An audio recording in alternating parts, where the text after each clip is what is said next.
Pernah kepikiran gak sih, gimana sebenarnya industri JAV di Jepang bisa sebesar itu?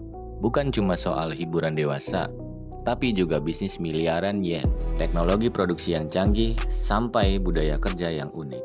Hari ini kita bakal bahas dunia JAV dari sisi fakta dan industrinya. Aman, informatif, tapi menarik buat kamu yang penasaran. Halo semuanya, balik lagi di channel ini. Tempat kita kupas sisi tersembunyi dari berbagai industri dan budaya populer dengan cara santai tapi tetap berbobot. Jangan lupa subscribe kalau kamu suka konten deep dive kayak gini.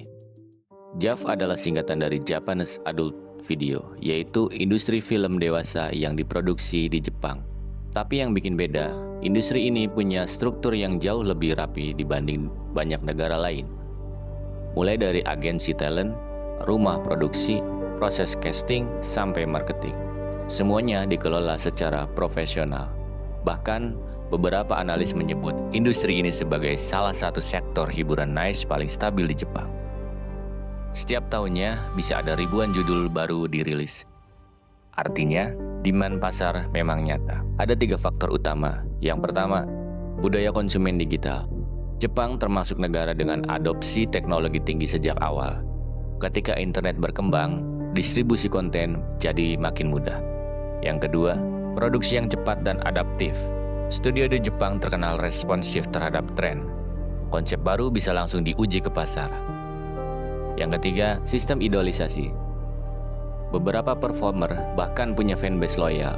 Mirip idol culture tapi segmen berbeda. Mereka bisa rilis photobook, tampil di event, bahkan punya variety show sendiri. Ini menunjukkan bahwa industri ini bukan cuma soal konten, tapi juga personal branding. Banyak orang mengira industrinya kacau atau tidak terorganisir. Padahal, realitanya tidak sesederhana itu. Beberapa agensi memberikan pelatihan kamera, media training, manajemen citra, bahkan konsultasi karir. Ada perform yang menjadikan ini batu loncatan sebelum pindah ke dunia entertainment lainnya, seperti modeling atau hosting. Namun, tetap penting untuk diingat, seperti industri hiburan lainnya, ada juga tantangan. Tekanan publik, privasi, dan stigma sosial masih jadi isu besar. Makanya, dalam beberapa tahun terakhir, regulasi dan perlindungan talent mulai diperhatikan. Sekarang, industrinya lagi mengalami transformasi besar.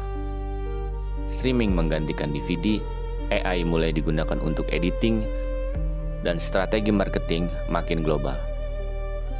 Menariknya, penonton internasional juga ikut berkontribusi pada pertumbuhan pasar. Artinya, ini bukan lagi industri lokal, sudah jadi fenomena global. Jadi, di sisi lain, muncul juga diskusi soal etika, konsen, dan transparansi kontrak.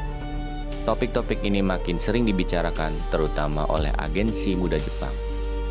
Kalau dilihat lebih luas, keberadaan industri seperti ini sebenarnya mencerminkan kompleksitas masyarakat modern. Di satu sisi, Jepang dikenal konservatif. Di sisi lain, mereka punya salah satu industri hiburan dewasa terbesar. Kontras? Ya, tapi justru disitulah menariknya memahami budaya. Karena setiap negara punya cara berbeda dalam menghadapi realitas sosial.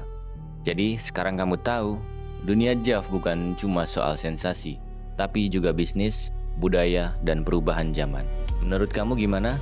Apakah ini sekedar industri hiburan atau cerminan masyarakat modern?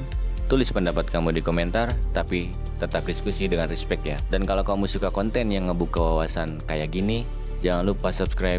Sampai ketemu di video berikutnya.